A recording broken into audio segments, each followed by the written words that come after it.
hablaré de doctrina, es decir, los pronunciamientos de los papas a lo largo del tiempo, que han sido muy claros, muy categóricos, a veces de una contundencia enorme. Ves cómo va cambiando el estilo con el tiempo. No es lo mismo la forma de hablar de un papa del siglo XIX que un papa del siglo XX, pero el mensaje es exactamente el mismo. Por otro lado, quiero hablar también de algún aspecto concreto, si me da tiempo, de la masonería, porque, como haré en mi libro, quiero relacionar episodios históricos que han servido como ilustración o van a servir como ilustración a los motivos de las condenas. Es decir, cuando un papa condena a la masonería con este argumento, explicar de dónde sale ese argumento, en qué suceso histórico, por ejemplo, se fundamenta, en qué creencia de la masonería se fundamenta. Y por último, quiero hablar de un tema que es capital, para mí es el gran tema de la masonería, en lo cual, por cierto, coincido con León XIII, que ya en Humanum Genus lo dice en la introducción. Estamos hablando de los dos bandos, de las dos ciudades de San Agustín, la de Cristo y la de Satanás.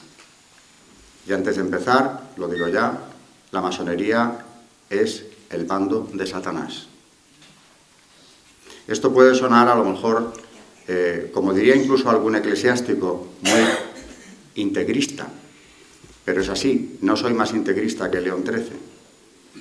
Y por otro lado, considero que incluso en las condenas pontificias, no en todas, pero a veces se echa de menos el que se destacara precisamente ese aspecto de adoración satánica que la masonería tiene y que ha ido introduciendo en Occidente hasta que llegamos a ver espectáculos como los que ya pueden verse públicamente, que dejan perpleja a la gente, sobre todo al no iniciado en esto, como ha sido, por ejemplo, si luego tengo tiempo lo comentaré, el que hace 2 años se autorizase una misa satánica en la Universidad de Harvard, suspendida tan solo a última hora por una movilización católica que se dio en Estados Unidos, sobre todo en la universidad, y no se produjo.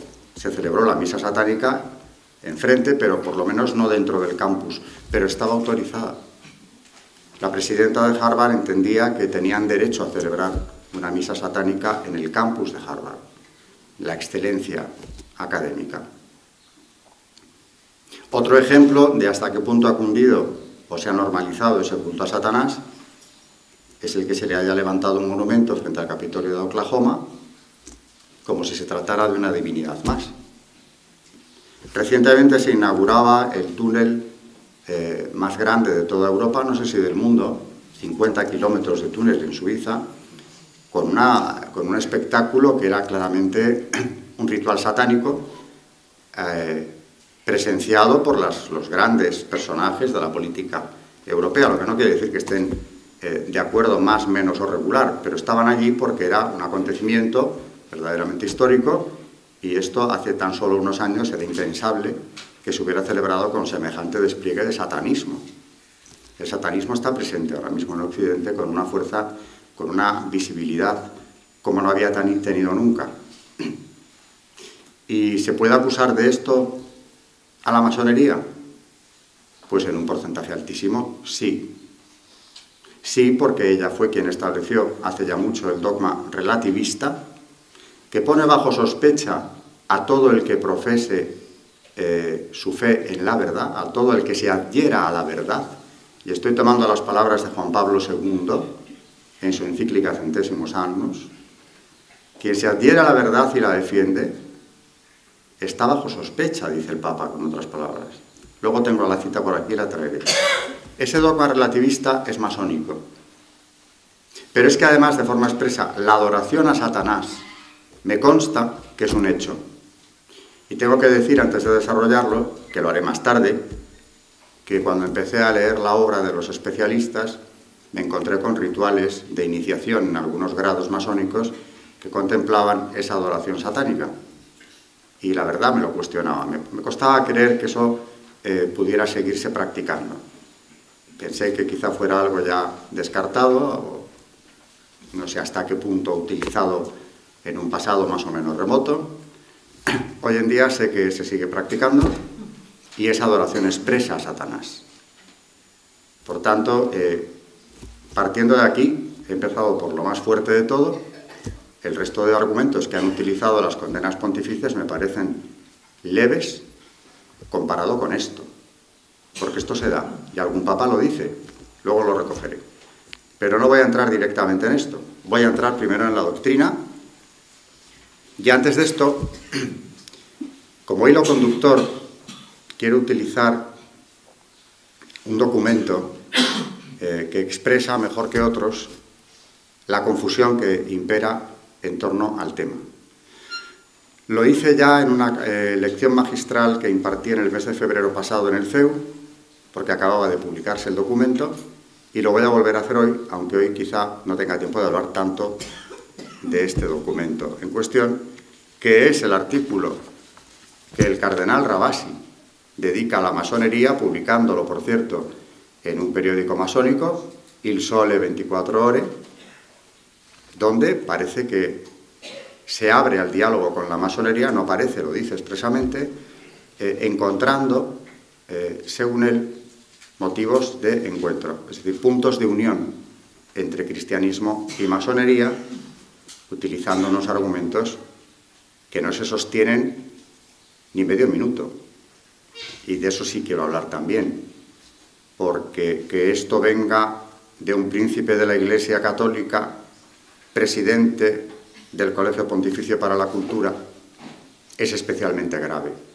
Porque además lo que él dice aquí, a mí me indica que está faltando a la verdad. No puede no saber, como lo sé yo, ciertas cosas que parece ignorar.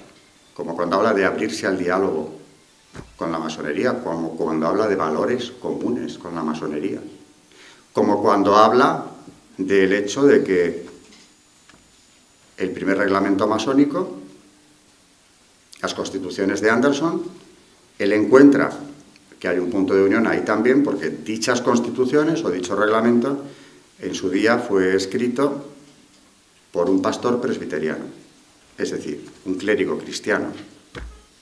Sí, lo era. Anderson era un presbiteriano, un clérigo presbiteriano, pero un cardenal de la Iglesia Católica no puede invocar ese documento de ninguna de las maneras, porque es perverso de principio a fin. Las constituciones de Anderson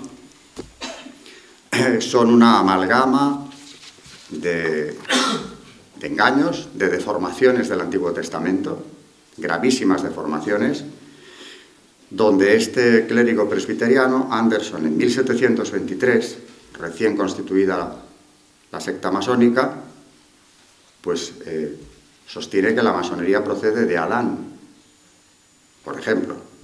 Y en este embrollo sigue diciendo que Noé y sus hijos eran masones, el arte real de la masonería fue llevado a Egipto por Mizraim, segundo hijo de Cam. Moisés para él también se convirtió en el maestro general masón, inspirado para su repentino conocimiento de la masonería por los conocimientos de Egipto, del antiguo Egipto. Y aquí las constituciones de Anderson introducen un elemento perverso, porque aquí nos está hablando de la más malvada de todas las herejías que se han dado nunca, la gnosis.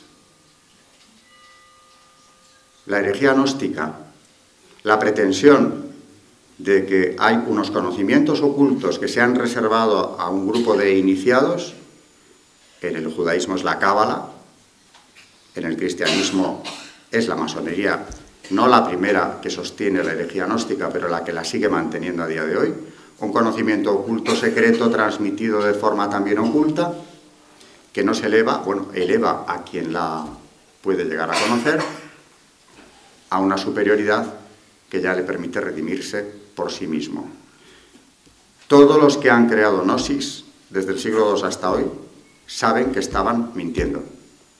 Los Rosacruz, los gnósticos del siglo I, del siglo II, toda gnosis es mentirosa.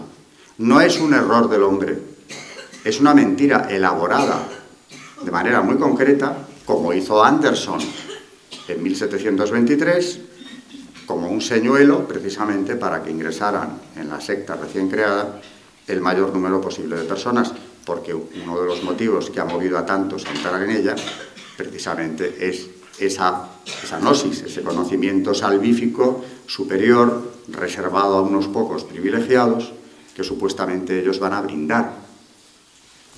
No puede un cardenal invocar la gnosis que se contiene en este documento como algo que nos una con la masonería.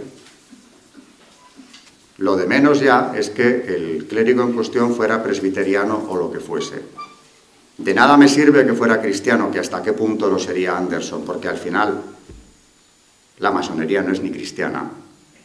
Por más que digan y por más que relativicen, en sus últimas consecuencias, en sus últimos objetivos, no es solo anticatólica, que lo es con preferencia, es anticristiana.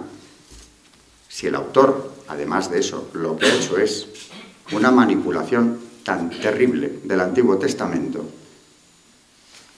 lo mejor que podría hacer un clérigo católico es olvidarse de las constituciones de Anderson, si es que no habla de ellas para condenarlas y denunciar lo que estoy haciendo yo aquí. No puede decir este señor que eso nos une a la masonería, por la autoría del documento. También considera que nos une el deísmo. La creencia en ese Dios difuso de la masonería, el gran arquitecto del universo, que apenas tiene nada que ver, es contradictorio con el Dios de los cristianos, con el Dios de la revelación, que ha sido un argumento, ese deísmo, precisamente utilizado por tantos papas para condenar la masonería de manera expresa. Y viene el cardenal Rabasi a decirnos que ahí tenemos otro punto de unión con ellos. Lo tendrá usted, señor mío. Pero Dios no es el Dios de los deístas. De manera que, si esto ha podido ocurrir en el mes de febrero, y es muy grave que haya ocurrido, quería decir al principio, lo he dicho ya, el grado de confusión al que estamos asistiendo es difícilmente superable. El grado de relativismo lo es también. Y nos lo podemos encontrar ya en cualquier parte. Bueno, pues he dicho solo algunas ideas de las que contiene el artículo de Rabasi. Al hablar de doctrina, volveré a referirme a él, precisamente porque entra en contradicción, además, abiertamente con toda la doctrina pontificia en este sentido. Aparte de que habla de abrirse al diálogo, como si él no supiera que eso ya se ha hecho, y muy a fondo. En fin, de momento voy a olvidarme de él, no sin antes traer aquí esta cita de Juan Pablo II, donde habla del relativismo, que ha encerrado al cristiano en un reducto del que no puede salir. No puede ser alguien que forme parte de la vida pública, y si lo es tendrá que serlo ocultando precisamente su fe. Cito de Centesimus Annus 46. Hoy se tiende a afirmar que el agnosticismo y el relativismo escéptico son la filosofía y la actitud fundamental correspondientes a las formas políticas democráticas, y que cuantos están convencidos de conocer la verdad y se adhieren a ella con firmeza, no son fiables desde el punto de vista democrático, al no aceptar que la verdad sea determinada por la mayoría o que sea variable según los diversos equilibrios políticos. Si no existe una verdad última, entonces las ideas y convicciones humanas pueden ser fácilmente instrumentalizadas para fines de poder. Una democracia sin valores se convierte con facilidad en un totalitarismo visible o encubierto, como demuestra la historia. Y este dogma relativista tiene un origen masónico. Y ese totalitarismo, consecuencia del relativismo que denuncia aquí Juan Pablo II, es algo que estamos viviendo ya. No está llegando, ha llegado. Irá a más, pero ha llegado ya. La libertad de expresión ha quedado totalmente negada, como sabemos muy bien. Cualquiera que se atreva a atacar la ideología de género puede costarle caro. En algunos lugares ya entra en el ámbito del Código Penal. precisamente en el mes de abril, cuando vine aquí a hablar de ideología de género, ya lo comenté, en la ciudad autónoma de Buenos Aires es ilegal cuestionar la ideología de género o cualquier inclinación, actividad sexual de cualquier persona, y esto está yendo a más, lo tenemos en España.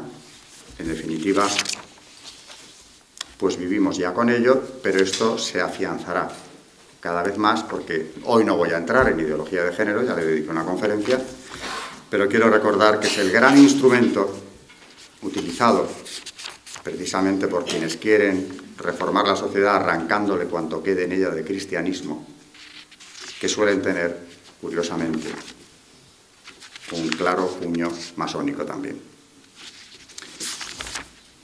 Vamos a empezar con la doctrina para que quede claro qué es lo que la Iglesia ha venido estableciendo desde que conoce la masonería. Y la conoce pronto, porque se funda, por más que ellos quieran remontarse a Noé, como hacía el presbiteriano Anderson, por más que otros hablen de esas fraternidades medievales, de constructores de catedrales, mentira. Por más que quieran buscar un origen en los templarios o en el César de Roma, ¿no?, que también lo han dicho, César Augusto era otro perfecto masón. Siempre buscan antigüedad, siempre buscan preclaros ejemplos de grandes personajes de la antigüedad. Nacieron en 1717 con designios clarísimos. Desde luego, cerrarle el paso a la vuelta de los católicos a una Inglaterra que acababa de ponerlos en el exilio. Me refiero al último rey Estuardo. Las primeras logias realmente se dedicaban a eso, crear grupos que impidieran la vuelta del catolicismo antes o después a Inglaterra, coincidiendo además precisamente la fundación de la masonería con la llegada de una dinastía que está en Inglaterra todavía por protestante y que va a amparar a la masonería siempre, los Hannover. Ese es un objetivo clarísimo. El de crear una quinta columna también en el continente que sirviera a los intereses ingleses es otro de sus objetivos y lo ha cumplido contundentemente, en detrimento de los intereses nacionales de los demás países, muy concretamente de España. Es de 1717, digan lo que digan, y no pueden remontarlo más allá. Y tiene una finalidad bien práctica y poco confesable. En 1738, es decir, han pasado pocos años, ya aparece la primera condena pontificia. Es Clemente XII quien, en una bula llamada In Eminente, condena por primera vez una secta recién creada con algunos argumentos. Voy a ir deprisa extractando solo alguna idea, claro. Hemos llegado a saber, dice el Papa, aún por la fama pública que se esparce a lo lejos, haciendo nuevos progresos cada día, ciertas sociedades, asambleas, reuniones o conventículos llamados vulgarmente de francmasones o bajo otra denominación, se extienden. Pero como tal es la naturaleza del crimen, las palabras de los papas eran muy contundentes entonces. Tal es la naturaleza del crimen que se descubre a sí mismo, da gritos que lo manifiestan. Estos, los susodichos conventículos han dado origen a tan fundadas sospechas en el espíritu de los fieles que el alistarse en estas sociedades es para las personas honradas y prudentes contaminarse con el sello de la perversión y la maldad. Por esto, estoy dando saltos en el texto, reflexionando nosotros sobre los grandes males que ordinariamente resultan de esta clase de asociaciones, no solamente para la tranquilidad de los estados, sino también para la salvación de las almas, y por este motivo de ningún modo pueden estar en armonía con las leyes civiles y canónicas. Aparece aquí una primera idea que se va a ir repitiendo sistemáticamente en todas las condenas. La condena viene de estos dos argumentos unidos. El peligro que representa la secta para los estados, para la seguridad de los estados y sobre todo para la salvación de las almas. Hemos concluido y decretado condenar y prohibir estas sociedades, asambleas, reuniones, agregaciones, etcétera, o conocidas bajo cualquier otra denominación, como nos las condenamos. Las prohibimos por nuestra presente Constitución, valedera para siempre. Para siempre. Efectivamente, no sería necesario haberlo repetido.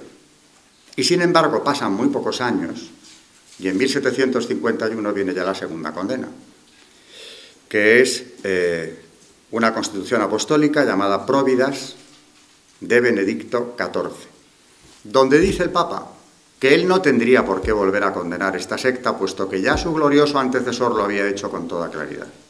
Pero puesto que se ha difundido el rumor ya entonces de que la doble pertenencia no era imposible, ni mucho menos, estaba superada la condena, él tiene que volver a condenar. Es más, en Providas incluye en el texto todo el de ineminente, para darle mayor fuerza, no siendo necesario, como él dice, para darle mayor fuerza de cara al pueblo de Dios.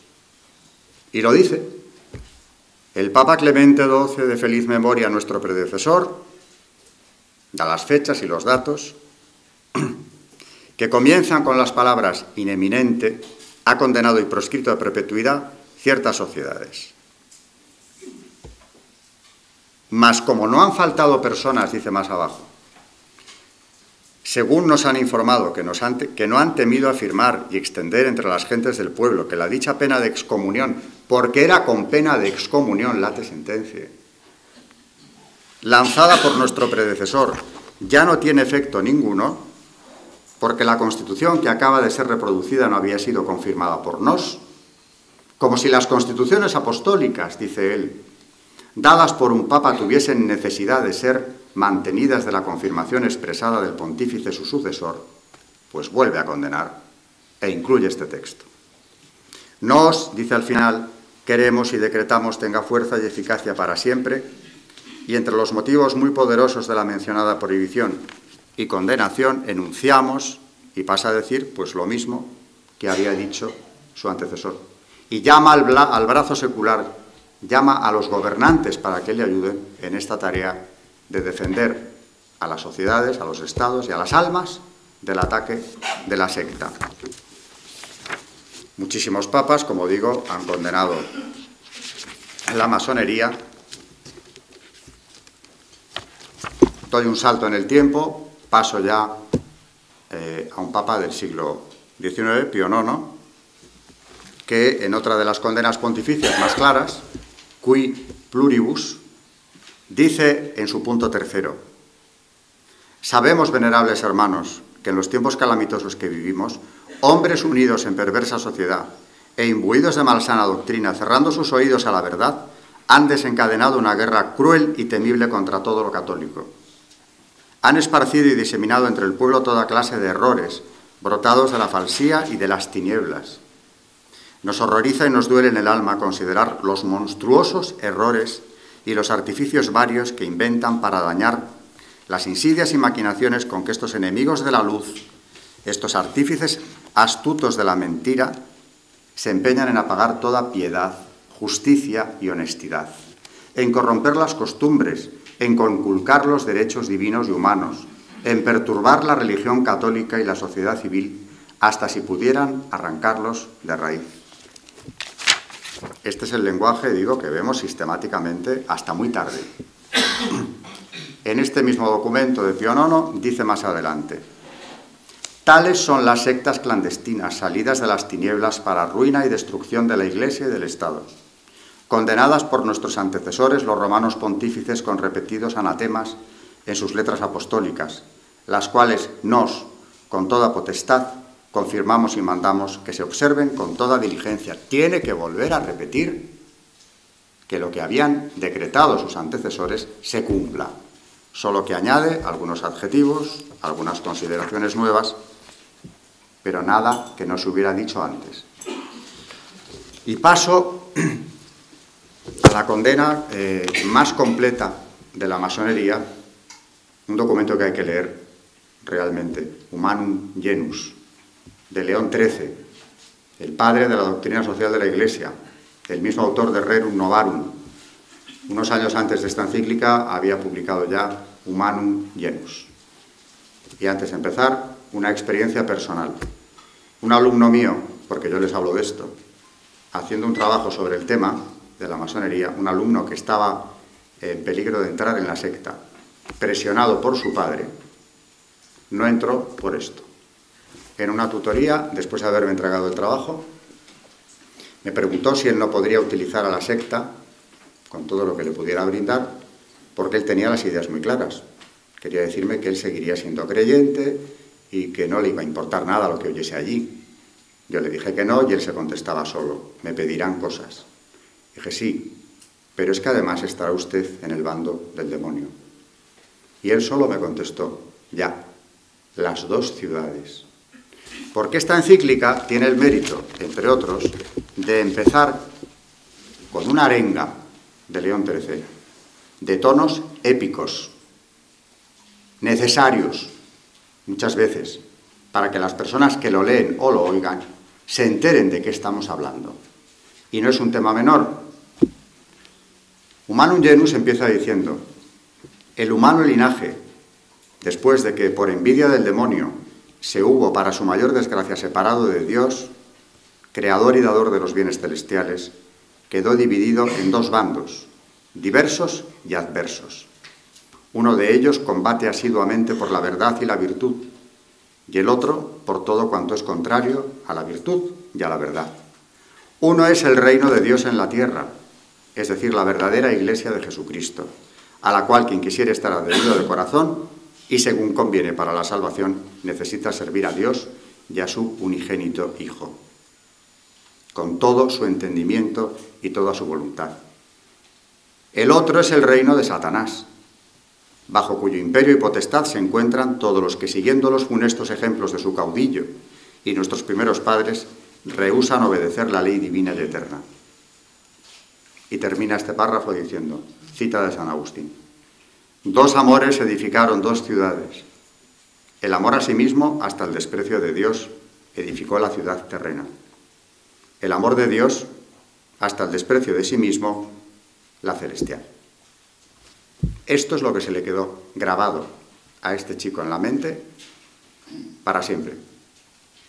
A partir de aquí, pues, por supuesto, claro, es la más larga de todas. León XIII analiza con este mismo lenguaje, otra vez, las causas de las condenas, solo que entra en un plano más profundo y va explicando mejor que sus antecesores el porqué, o lo desarrolla más. Dice, por ejemplo, en el punto segundo: sin disimular ya sus intentos, con la mayor audacia, se revuelven contra la majestad de Dios. Maquinan abiertamente y en público la ruina de la Santa Iglesia. Y esto con el propósito de despojar, si pudiesen, enteramente a los pueblos cristianos de los beneficios conquistados por Jesucristo, nuestro Salvador. Luego viene a hacer una relación de algunas, no todas, de las condenas pontificias anteriores. Y dice: dióse el primer aviso del peligro el año 1738 por el Papa Clemente XII, cuya constitución confirmó y renovó Benedicto XIV, como acabamos de ver. Pío VII siguió las huellas de ambos y León XII, incluyendo en la Constitución Apostólica Quo Graviora, lo decretó en esta materia como los anteriores. Lo ratificó y lo confirmó para siempre. Pío VIII, Gregorio XVI, Pío IX, por cierto, repetidas veces hablaron en el mismo sentido. Analiza luego los peligros para el Estado. Habla de los crímenes masónicos, el castigo, el juramento, el secreto masónico. Habla de cómo se ponen al margen de la ley, cómo escapan al castigo de la justicia por sus conexiones. Lo tengo comprobado.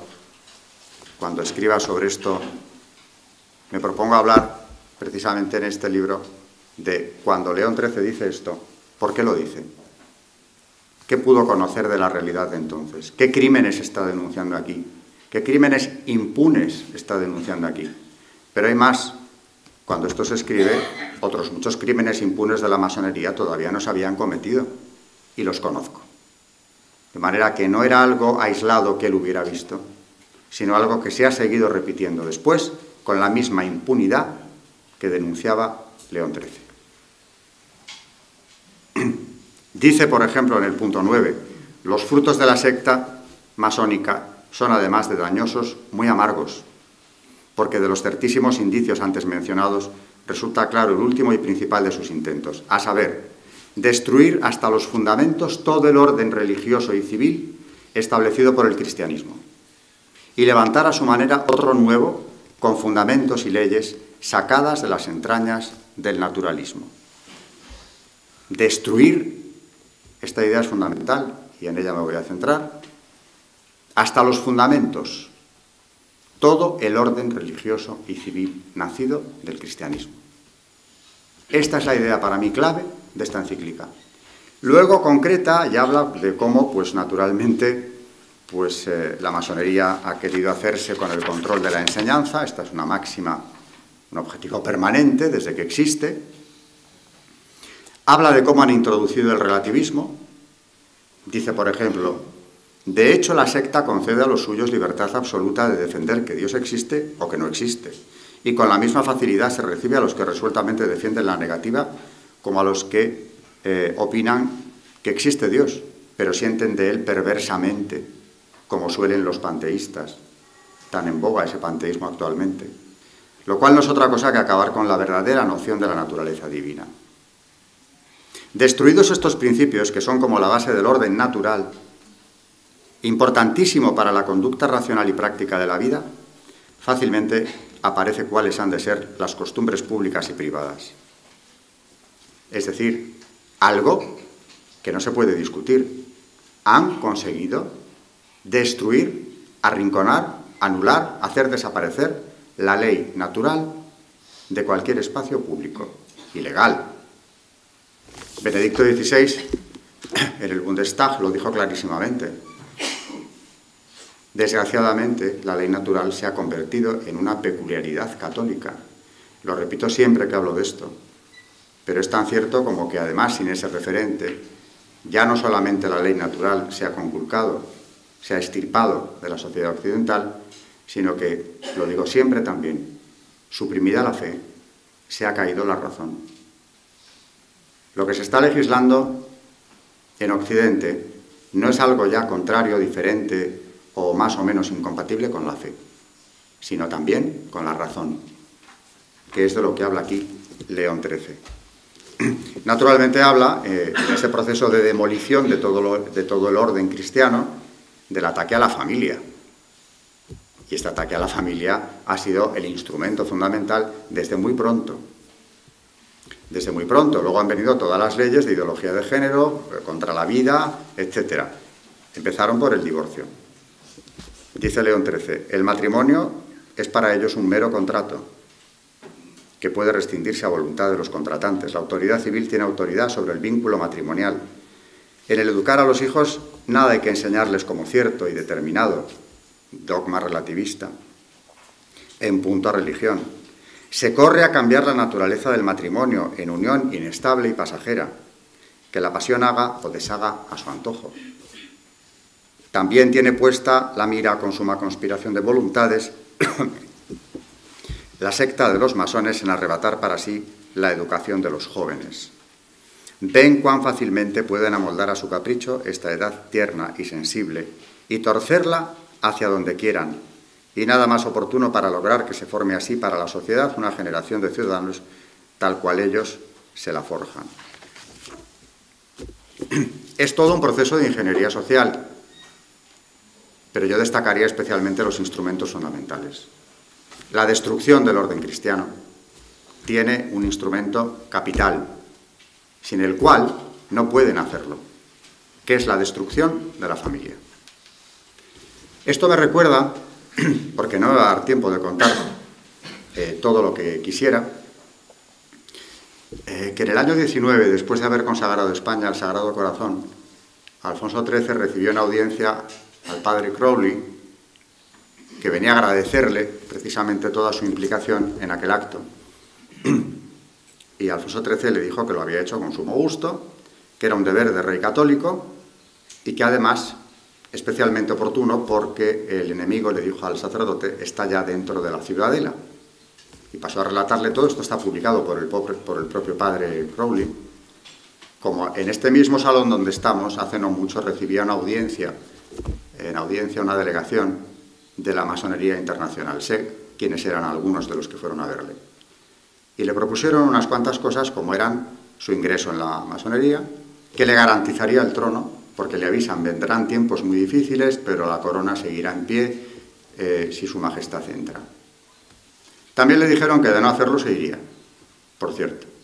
Y entre las peticiones había una muy concreta. Eran pocas, pero había una muy concreta. La introducción del divorcio, con lo cual le pedían además que dejara de ser rey constitucional, puesto que eso no podía hacerlo él en 1919, ni mucho menos. Así que cuando luego invocan principios democráticos es cuando les interesa. La introducción del divorcio y, por supuesto, el establecimiento de una enseñanza laica por completo. Él resume la entrevista diciendo: les despedí con una venia, es decir, que les echó.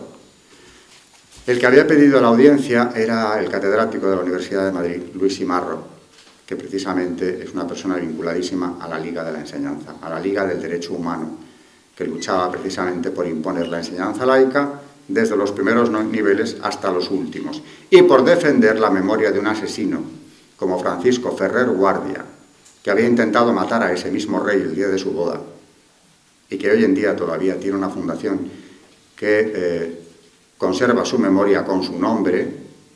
Su centenario, en 2009, se celebró solemnísimamente. La presidió un masón, claro, cómo no, catedrático de la Universidad de Barcelona, Joan Francesc Pont, y en ese comité de honor de los actos conmemorativos había 3 ministros socialistas. No era una organización ni mucho menos marginal. Y ese es el hombre, masón, claro, también él, Ferrer Guardia, el hermano Zen, que había organizado aquel atentado que costó la vida no a los reyes, que milagrosamente escaparon, pero sí a 28 personas en la calle Mayor. Por no hablar de los muertos de la Semana Trágica, que también en buena parte se deben a él. Estamos viviendo en la mentira. Tenemos fundaciones que honran a criminales del porte de Ferrer Guardia. Y las presiden gentes del mundo académico, como es este catedrático de la Universidad de Barcelona. Es una mentira muy bien orquestada, muy bien vestida. Naturalmente, ¿quién va a pensar que este señor tan respetable esté defendiendo esto? Esto es lo que hay. Siguiendo con Humanum Genus,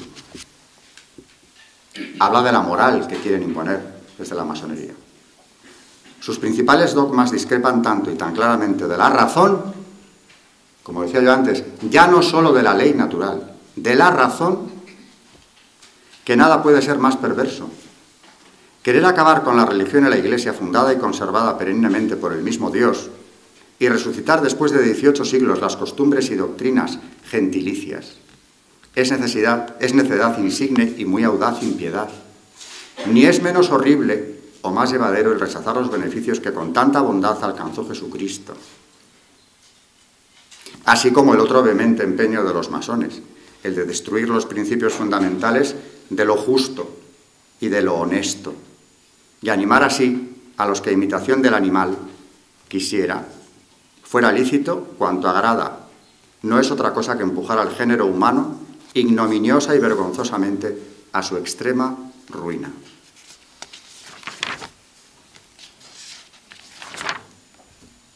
Es muy larga la encíclica y yo la termino con la última invocación, porque a mí de esta encíclica lo que más me llama la atención, lo que he visto causar mayores efectos, es la introducción que he leído y luego el final.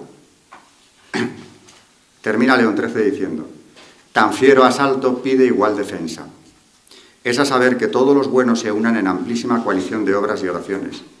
Les pedimos, pues, por un lado, que estrechando las filas, firmes y a una, resistan contra los ímpetus cada día más violentos de los sectarios. Por otro, que levanten a Dios las manos y le supliquen con grandes gemidos para alcanzar que florezca con nuevo vigor la religión cristiana, que goce la Iglesia de la necesaria libertad, que vuelvan a la buena senda los descarriados y que al fin abran paso a la verdad los errores y los vicios a la virtud. Como intercesora y abogada, tengamos a la Virgen María, Madre de Dios, para que, pues ya en su misma concepción purísima venció a Satanás, sea ella quien se muestre poderosa contra las nefandas sectas, en las que claramente se ve revivir la soberbia contumaz del demonio, junto con una indómita perfidia y simulación. Y sigue aconsejando el invocar a San Miguel, el develador de los enemigos infernales, a San José, esposo de la Virgen Santísima, a los santos apóstoles Pedro y Pablo, en fin, una invocación en toda regla para poder resistir o poder devolver ese ataque feroz. Y esto lo decía en 1884. El camino que hemos andado desde entonces nos ha llevado a una situación muchísimo peor.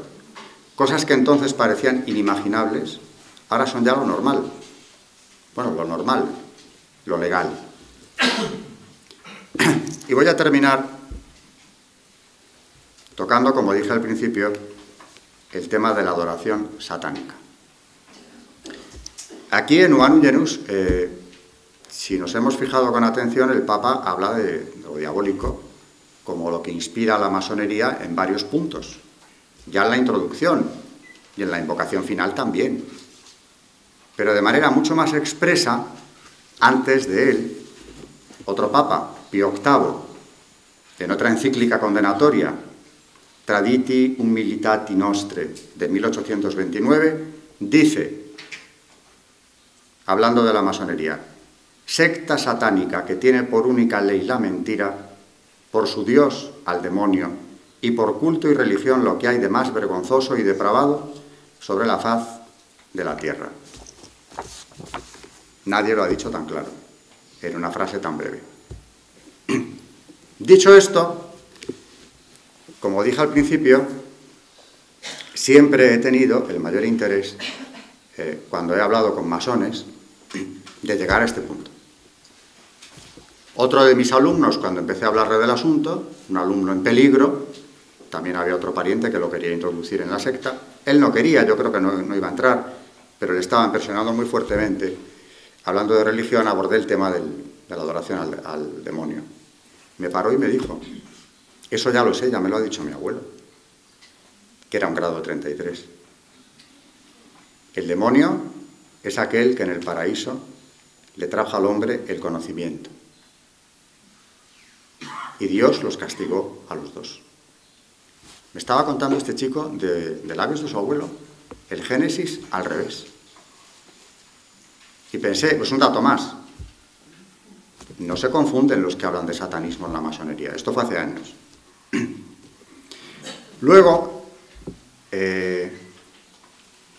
comenté aquí, en abril cuando estuve, que hace poco, hace un año, conocí a este masón francés arrepentido, que se convirtió tras un viaje a Lourdes. Hay dos casos parecidos. Maurice Queye, que escribió su libro, el Yo fui masón, y luego Serge Abad Gallardo, con el que comí pues aproximadamente hace un año. Tiene un libro muy recomendable, muy fácil de leer, titulado ¿Por qué dejé de ser masón? En declaraciones muy recientes, este mismo personaje, Abad Gallardo, que perteneció al derecho humano, Gran Oriente de Francia, una obediencia más revolucionaria que las grandes logias, y llegó a ser en ella venerable maestro del grado 14. Estuvo 20 años dentro de la masonería. Dice lo siguiente, que tiene mucho que ver con las denuncias de los papas en sus condenas. Y habla del presente, no del 19 ni de hace 50 años. Principio de la cita. En Francia, desde 2012, una mayoría de ministros son masones. Habría que decir, y mucho antes también, pero bueno. Los grandes maestres del Gran Oriente, del derecho humano o de la Gran Logia, es decir, todas las obediencias, quieren cambiar la sociedad. Leyes como el aborto, la eutanasia o el matrimonio homosexual corresponden a las ideas masónicas de emancipación del individuo, que no tiene otros referentes que él mismo, sin otro límite moral que el que él se fije. Un gran maestre de la Gran Logia de Francia, Pierre Simon, hablaré de él, ha confesado que todas estas leyes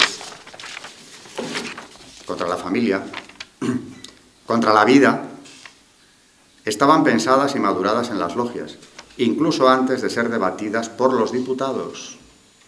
Se debaten en las logias antes de ir al Parlamento. Nos creemos que es una ley democrática. Está perfectamente definida antes de llegar al Parlamento. Lo dice él, que estuvo 20 años dentro. La masonería conspira contra toda forma de pensamiento que no sea el suyo y no siga sus objetivos. La moral procede del pacto social y no de la ley natural querida por Dios. Lo que decía Benedicto XVI, la ley natural se ha borrado. ¿Qué parte de responsabilidad le cabe a la masonería? Enorme.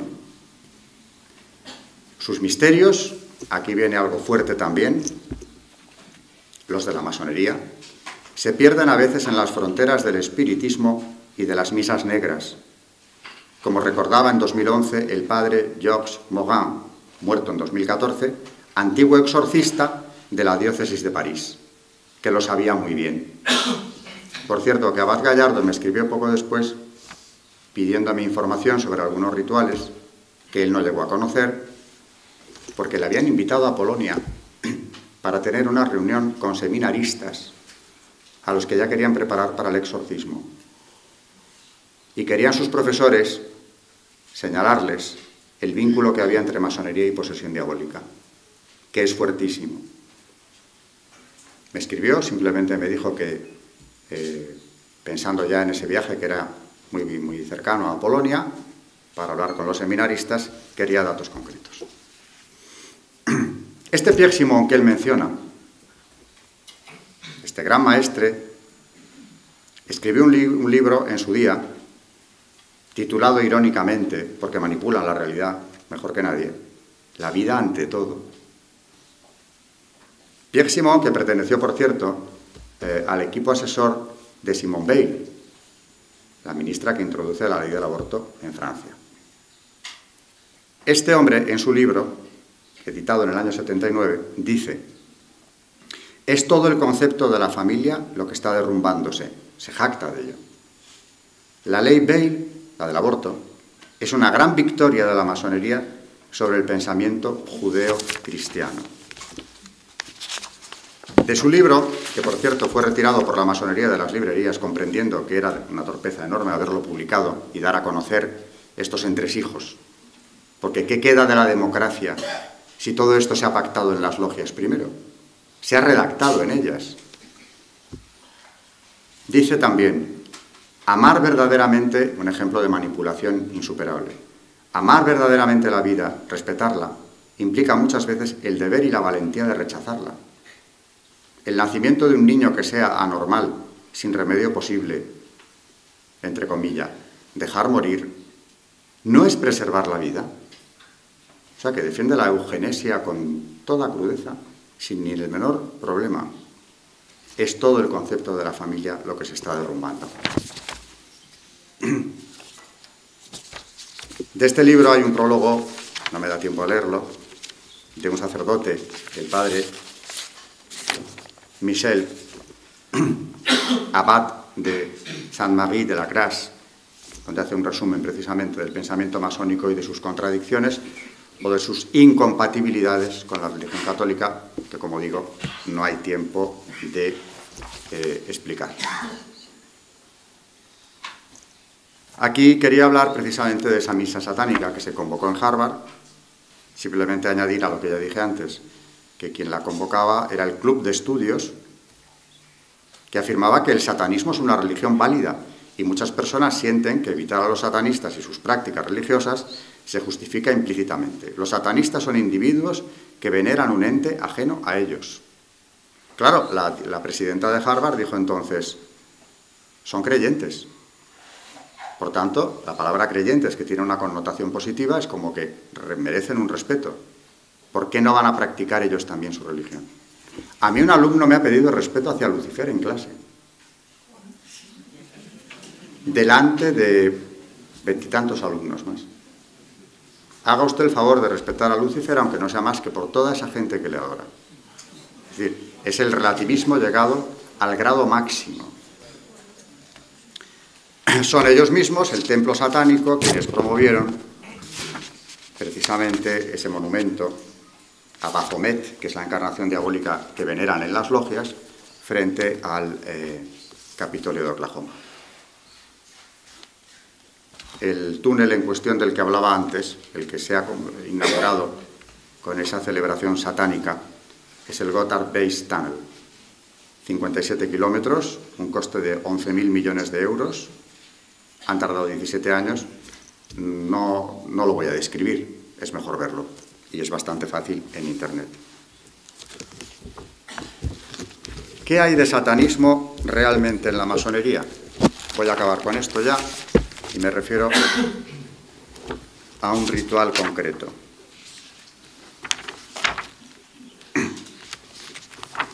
Pero antes de ello, no puedo dejar de comentar, para que la cosa quede mucho más clara, y si es necesario no hablo de satanismo.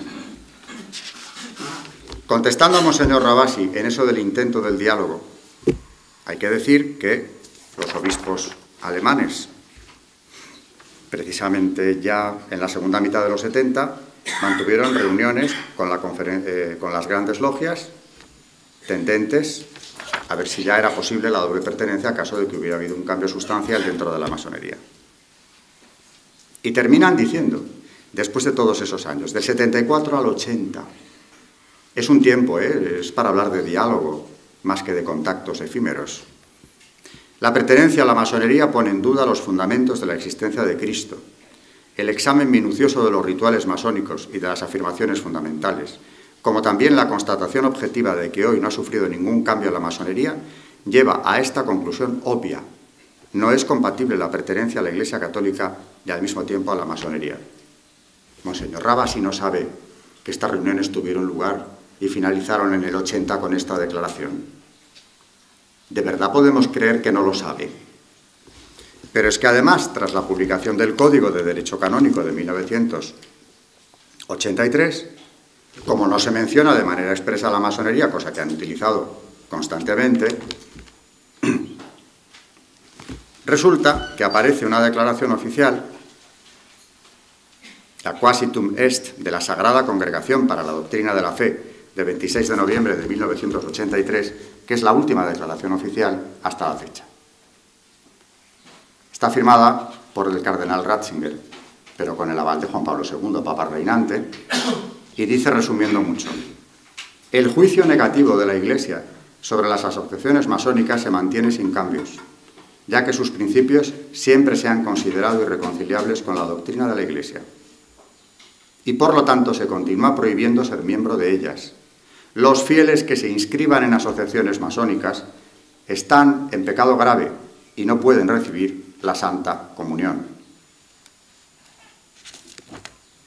En una audiencia concedida al suscrito cardenal prefecto, el Supremo Pontífice Juan Pablo II aprobó y ordenó la publicación de esta declaración, que ha sido decidida en la reunión ordinaria de esta Sagrada Congregación, de la Oficina de la Sagrada Congregación para Doctrina de la Fe, 26 de noviembre de 1983, cardenal José Ratzinger, prefecto. No satisfecho con esto, al año, el mismo cardenal Ratzinger publica un artículo muy largo, muy bien argumentado en el Observatorio Romano, titulado Reflexiones un año después de la Declaración de Doctrina de la Fe, incompatibilidad de la fe cristiana y la masonería. Cita a León XIII, invoca Humanum Genus y otros documentos también del mismo Papa, y dice, el lenguaje ya es mucho más moderado, ¿no? Pero es igual de claro. Para un cristiano católico no es posible vivir su relación con Dios en una doble modalidad, es decir, separándola en una forma humanitaria supraconfesional y en una forma interna cristiana. No pueden cultivar relaciones de dos especies con Dios, ni expresar sus vinculaciones con el Creador a través de formas simbólicas de doble especie. Esa actitud sería algo completamente diverso de aquella colaboración que para él es obvia, con todos los que están empeñados en el cumplimiento del bien, aunque provengan de principios diversos. Por tanto, un cristiano católico no puede al mismo tiempo participar en la plena comunión de una fraternidad cristiana y a la vez mirar a sus hermanos cristianos a partir de la perspectiva masónica como profanos. Y termina el artículo. Desde el momento en que la congregación vio la posibilidad de que se difundiera entre los fieles la equivocada opinión según la cual la adhesión a una logia masónica era lícita, la congregación ha considerado su deber el dar a conocer el pensamiento auténtico de la Iglesia, para poner en guardia a los católicos en las incidencias de una adscripción incompatible con la fe. Solo Jesucristo es maestro de la verdad, y solo en Él los cristianos deben encontrar la luz y la fuerza para vivir según el designio de Dios, trabajando por el auténtico bien de sus hermanos.